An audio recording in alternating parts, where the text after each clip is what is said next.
Hi, I'm Boyd Peterson. I do social media marketing, and I'm going to tell you a little bit about my recipe for social media marketing success.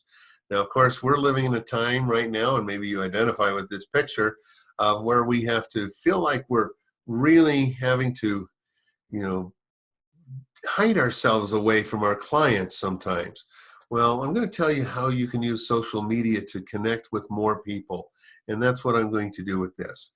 Now, first off, maybe you feel like the world is burning up around you, that things aren't going the way you expected. In fact, I have some people who have called me and they said, Boyd, I've called everyone already. I know what's going on, but I don't know what to do next. I used to get leads from different sources and they're just drying up. Well, that's what this social media can be all about. And so we're going to talk about the recipe for success. Now, this is about me, but I'm not really going to tell you about me. You can read that on your own if you'd like. But what I am here to do is I'm here to help you learn how to use social media so it is really a good thing for you and your business. So while this time when you're having to be socially distancing yourself, this is a great way of attracting people to you. And so just start doing more is part of what I'm going to tell you about. Now, there are lots of people who use call to actions all the time, and that's great for some. But let me tell you that most people don't like to be sold all the time. And that's what these posts are about that are right below me. There's 16 different categories of posts that you can use that will break up those call to actions. One of the biggest problems right now is people don't like to be sold all the time. They don't want it to always be all about having to buy something. And we're going to go through some of those things here in just a minute as I go through this presentation. In fact, what I've done is I've put this together and I call this the recipe for posting success on social media. Okay, and so we've used the word recipe. We've broken up the 6 letters into different categories, and we're going to cover each of them. And you can focus on them, but you need to take and kind of do them in an order. So for every 6 that you're doing, one of them is about promotion, and we'll talk about that in a minute. So let's start with the first one. It's all about recreation. Here it's all about funny, having fun. It's, doing things on holidays. It's putting out their jokes. I have an attorney's firm who, when I first started work for them, they said, we would like to do Fridays. We want to joke every Friday. And I said, okay, that's cool. And they said, well, here, we've got a whole list of them for you. We'd like you to put them all together. So we'll have them for the next little bit. And I said, okay. So they sent me over 200 attorney jokes. Who tells the best attorney jokes? Yep, the attorneys do, because they've heard them all and they've perfected them all. And they love to laugh at themselves and laugh with other people. That's one of the things that is really fun, is you putting out some jokes or funny things. What the kids did, oh my gosh, can you imagine that kid with a bowl of spaghetti on his head? Yeah, I thought so. Now, some other things, we have Throwback Thursday. A lot of people like to do something with that, and it's a fun thing to do. Doing something for the holidays. Tell about your mom on Mother's Day. Try to figure out what bunnies and chickies have to do with Easter. Go ahead, figure that out. So those are the kind of things you can do, though, and it's fun to do. It's all recreational. Okay. The second one is educational. This is one of the very biggest things you can do to help build your business. Tell your customers the tips, the tricks, the facts, the figures, the trivia. I've got a customer that we're using a trivia program with, and they're grabbing lots of attention because they're asking trivia questions online. And these trivia questions are fun, and they're telling other people about it. And it's snowballing for them. So having that kind of thing is good, and letting people get involved that way, engage them. Now, one of the other things you can do is, talk about the trends and the research. This is the biggest thing you can do. People love to get information about something they know they need to buy. And if they don't know they need to buy it, then tell them what solution you have for the problem that they probably have. Then help them. You educate them. You don't need to be selling them. You need to educate them to the point where they understand, ooh, I want to buy from them when I'm finally ready. Okay, and there's lots of research on this. There's lots of things you can understand about it, but it really does boil down to teach your customers more about what you're selling and why it's important. The next section is conversational. This is one of my favorites, and it is a lot of other people's favorites too. This is where you can really get people engaged in things. Now, I love to use surveys and polls. I mentioned that trivia contest a minute ago. Well, you can do that. We have a virtual reality store here in town that we did a survey for, and all we did was, and he kept telling me, you can't do surveys on Instagram. And I said, sure you can. You only do one question. And then that's what we did. We did one question. What does VR stand for? And then we gave them 4 different answers. 3 of them are ridiculous, but it was fun. It was funny. People got the right answer every time. But we had people always going on there and giving other alternative answers and said, oh, I thought it was for this. I thought it was for that. And it was a lot of fun. And they got a lot of business from it. Now, one of the other ones I love is this or that. I write books. I write business books, and I write some fiction books. And over Christmas, I usually write a fiction story, and I get a cover for it. Well, this year, I came up with 3 covers. I put it up for everybody to see, and then once I asked them, A, B, or C, which one do you like the best? And I even had a D on there. No, I don't like any of them. Well, I got a few people who said, I don't think I like any of them. But I got a lot of them that liked my C cover, and a few that liked my B, and a fewer that liked my A. But that's okay. I went with the C cover because more than 50% of the people who responded, which were hundreds, wanted that.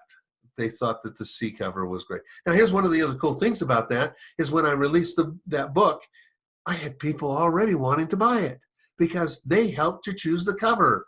It's something that drew them into me. Now, one of the other things that I love to do, fill in the blanks, those are kind of fun. Who do you know that, I would love to do what for vacation?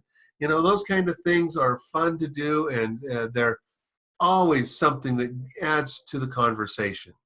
Now, if one that has been big for me is I did one last, it must have been September. I only do it every once in a while, but I say, if you were to win $1 million and it was free and clear $1 million, taxes paid, everything, what would you do with it? And I had so many different answers, and you could see the type of people they were by the answers they were giving.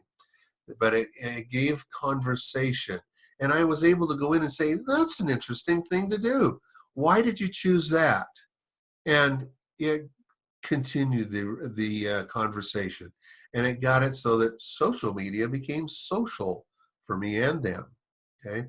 The other one is asking questions, advice. If you're in business and you have something you're having a struggle with, ask your customers. Or maybe you're going to ask them something that you already know what the answer is, but you want them to come to that answer as well. And so ask the questions. Let them come back to you with the answers.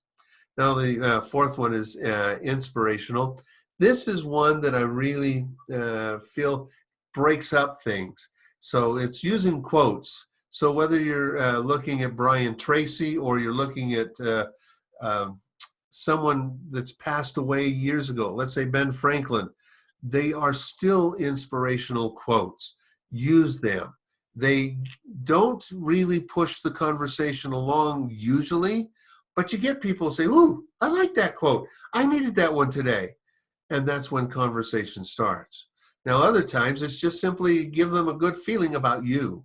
Now, don't be afraid to use your own quotes. So if there's a quote that you have, you can use that. Okay. Then you also want to use client success stories. If a client sends you or gives you a internet review or sends you a letter saying, oh my gosh, here's what happened, here's my story, tell that story online because it's inspiring them to use you. If you don't inspire them to use you, who is going to? And one of the things about customers is they say they're going to give referrals and they want to tell people, their friends about you sometimes.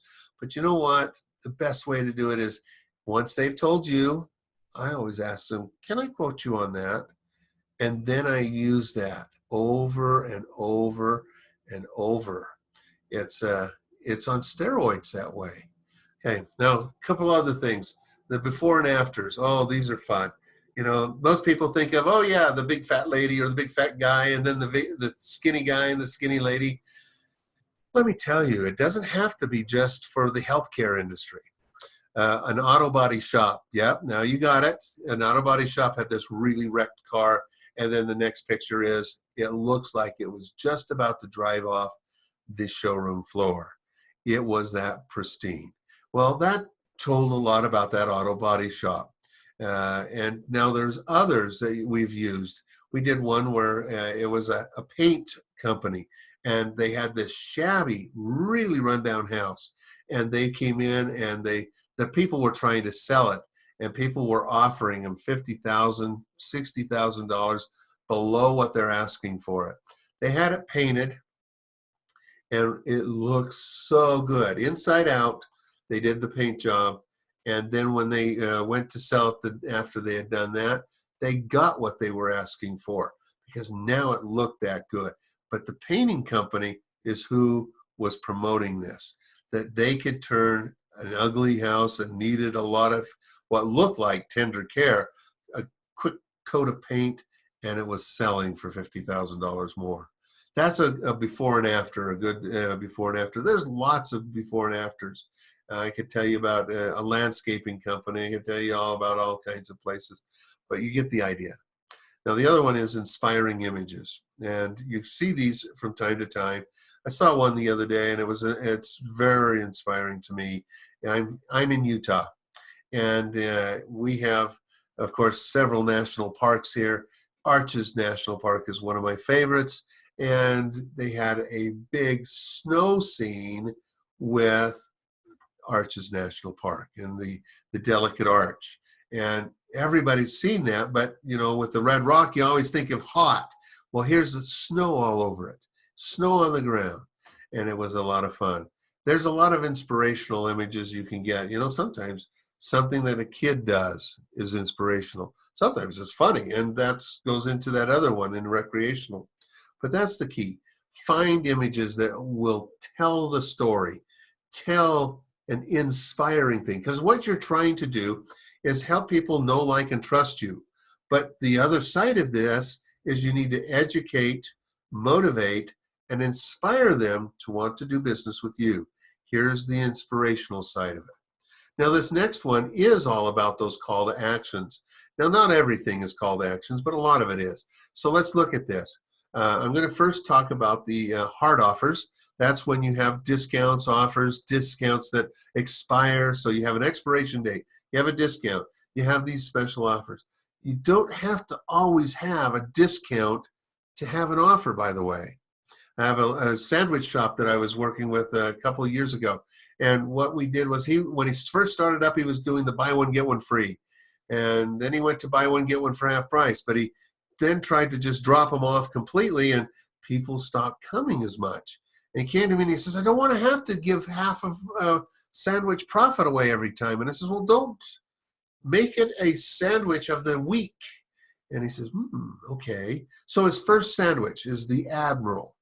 And let me tell you, this is a really delicious hot roast beef with Swiss cheese on it, a light mustard sauce. It had some other garnishments on it, on a toasted bun that was perfect. And you bit into it, you knew you were in heaven. Well, that was the Admiral. We did that, and we described it just like I just described it to you. And guess what? He doubled his sales on the Admiral that week. So the next week he went with a different one, and the next after that a different one.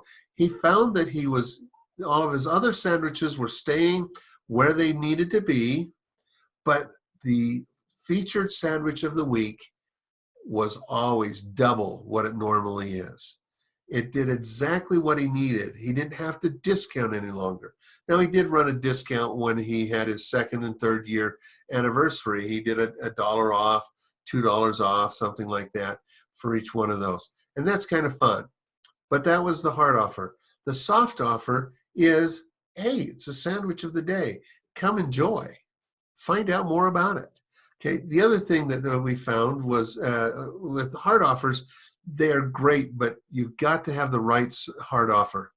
One of the things that I always have disliked is when you are trying to sell something you got to get rid of rather than something that people want to buy. And that's what you're giving the discount on the wrong item. Okay, sometimes you have to give the discount on the thing that they're going to be buying so that they'll want to buy more from you. And you've got to understand that.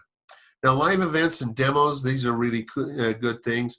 Do a live event.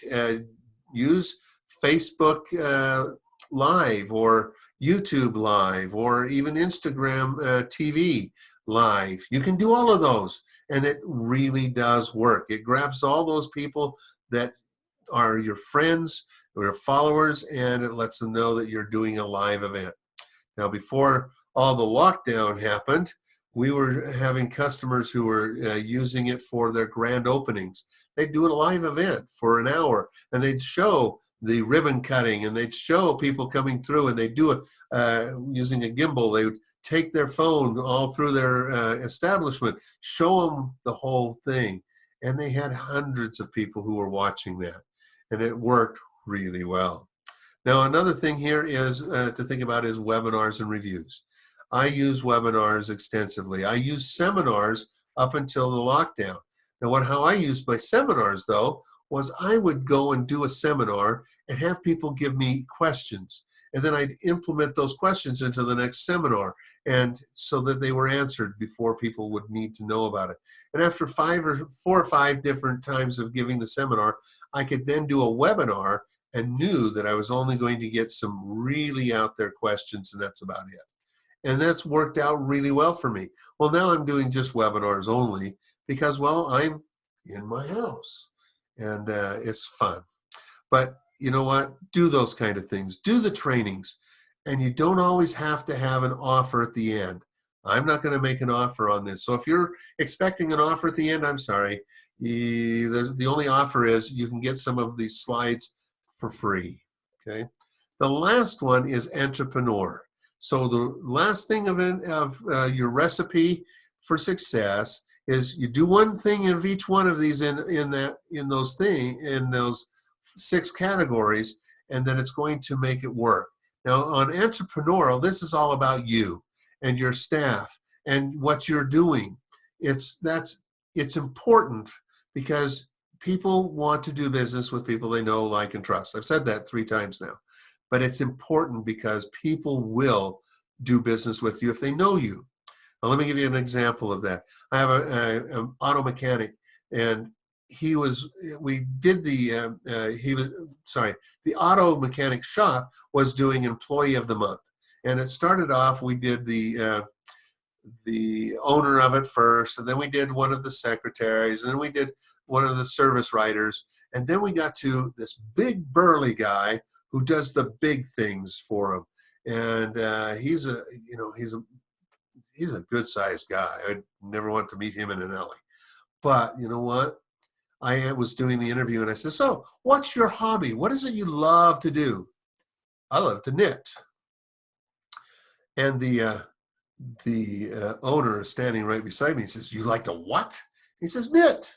And he gives him one of these looks like, go ahead, make fun of me and see where it lands you. And this guy is just, okay.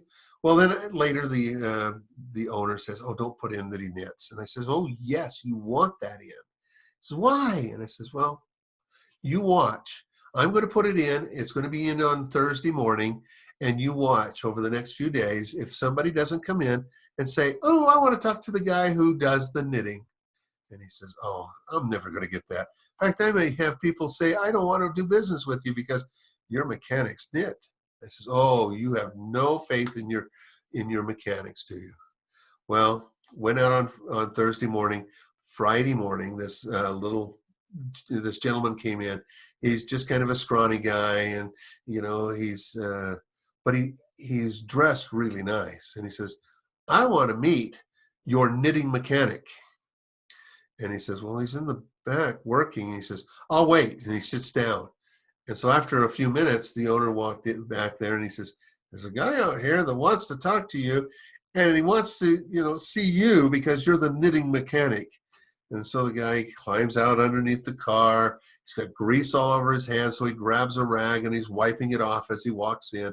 And the guy jumps up and he says, you're the knitting mechanic, aren't you? And I just recognize you. And he goes, yeah, that's me. He says, I want to shake your hands. He says, I got grease all over him. He says, I want to shake your hand anyway. This guy likes to knit too.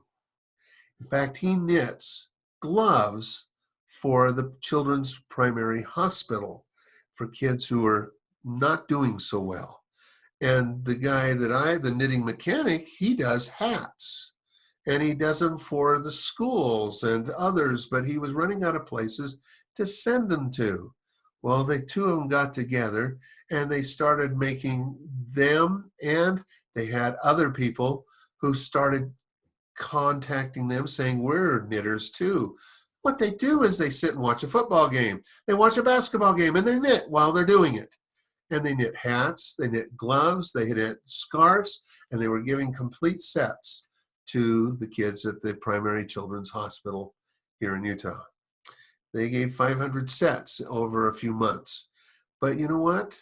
This guy that came in, the little guy that, dressed very nice, he had a car that he wanted to have restored.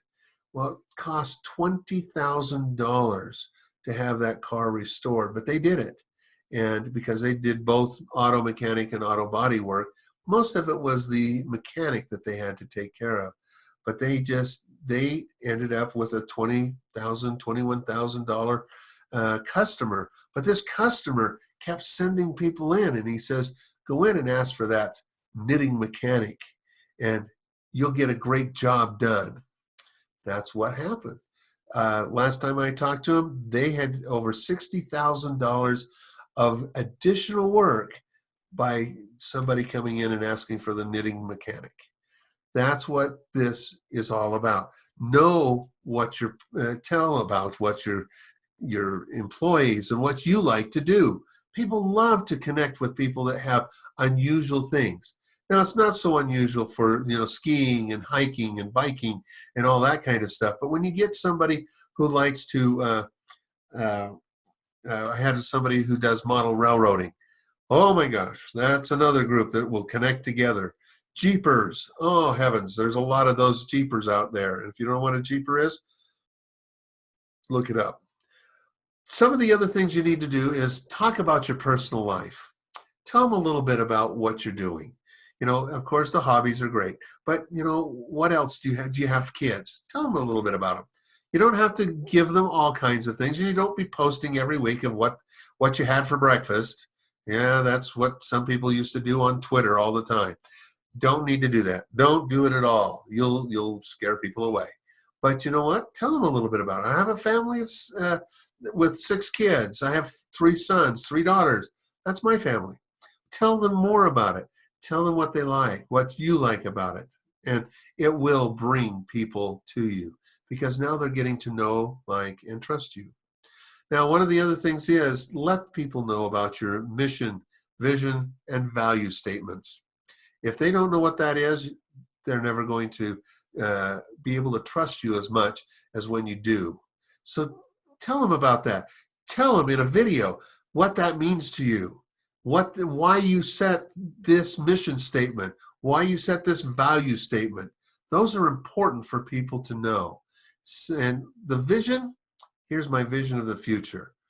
People love to know where you're going so that they'll know if they want to go along with you. Now, these are all cool things. And this is the big slide that I'll be glad to send to you. And I'll also send the slide that goes along with it, which was the 16 different types of ad or posts that you can do on social media other than call to actions. So if you'd like that, right at the very bottom here, it says info@bpmedia.com. This is my only push. If you'd like those slides, you can get them, and it's free. Okay. I want to thank you for coming, and I hope this will help you, especially right now when times are tough. Well, jump out there, do a little extra stuff on your social media. And if you need help, then there's people who can help you. I'm one of those. I'm Boyd Peterson. I do social and digital marketing for companies, and they do it so that they can get the business that they were not getting before.